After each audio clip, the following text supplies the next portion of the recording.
फाल्गुन पूर्णमोत्सव होली की कथा।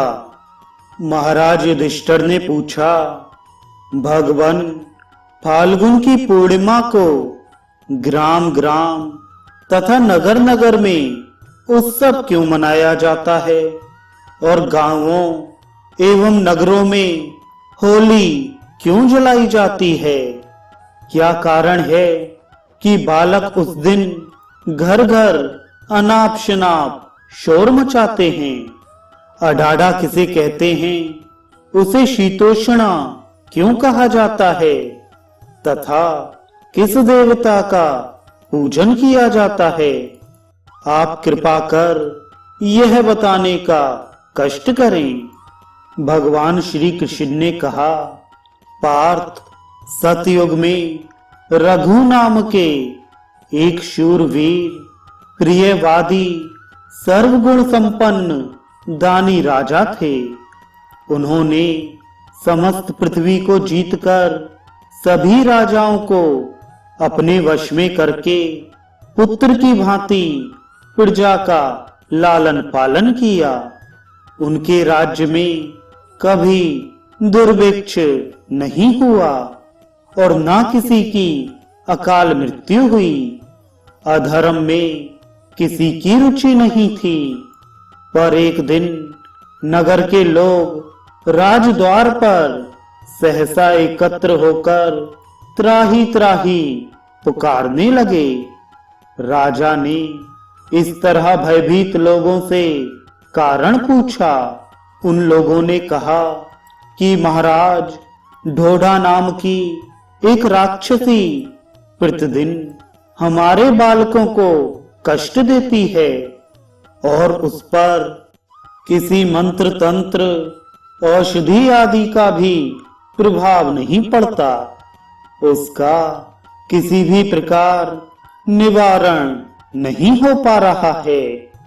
नगरवासियों का यह वचन सुनकर विस्मित राजा ने राज्य पुरोहित महर्षि वशिष्ठ मुनि से उस राक्षसी के विषय में पूछा। तब उन्होंने राजा से कहा, राजन, माली नाम का एक दैत्य है। उसी की एक पुत्री है जिसका नाम है ढोढ़ा। उसने बहुत समय तक उग्र तपस्या करके शिवजी को प्रसन्न किया। उन्होंने उससे वरदान मांगने को कहा। इस पर ढोढ़ा ने यह वरदान मांगा कि प्रभु, देवता, दैत्य, मनुष्य आदि मुझे मार ना सकें तथा अस्त्र शस्त्र आदि से भी मेरा वध ना हो। साथ ही दिन में, रात्रि में, शीतकाल, उष्ण काल तथा वर्षा काल में भीतर अथवा बाहर कहीं भी मुझे किसी से भय ना हो। इस पर भगवान शंकर ने तथास्तु कहकर यह भी कहा, तुम्हें उन्मत्त बालकों से भय होगा। इस प्रकार वर देकर भगवान शिव अपने धाम को चले गए।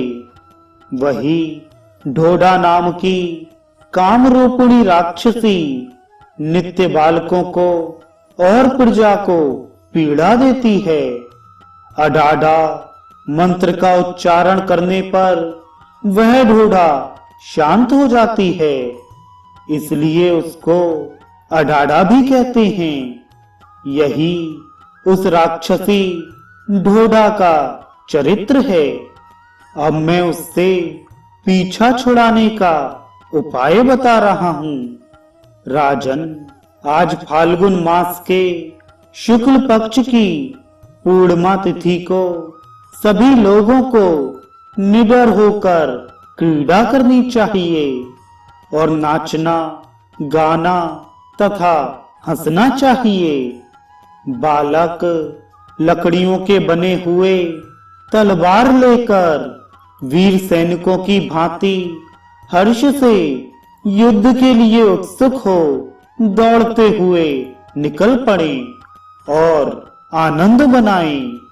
सूखी लकड़ी, उपले, सूखी पत्तियां आदि अधिक से अधिक एक स्थान पर इकट्ठा कर उस ढेर में रक्षोग्न मंत्रों से अग्नि लगाकर उसमें हवन कर हंसकर ताली बजाना चाहिए।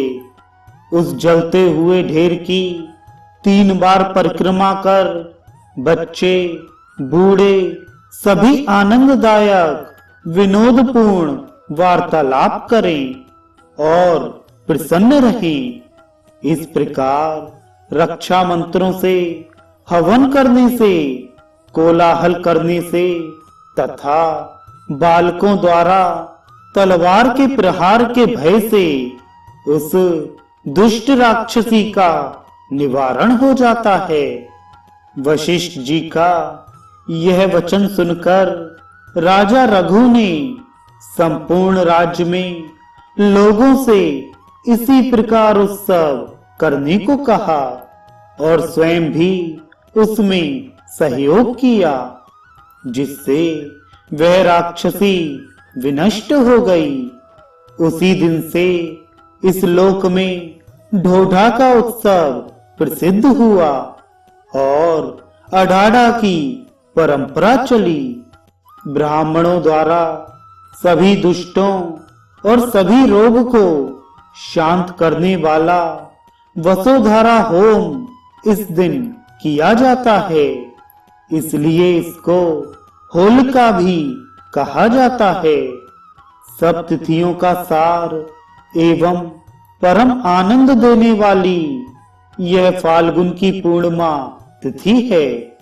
इस दिन रात्रि को बालकों की विशेष रूप से रक्षा करनी चाहिए। गोबर से लिपे पुते घर के आंगन में बहुत से खड्ग हस्त बालक बुलाने चाहिए और घर में रक्षित बालकों को काष्ठ निर्मित खड्ग से स्पर्श कराना चाहिए।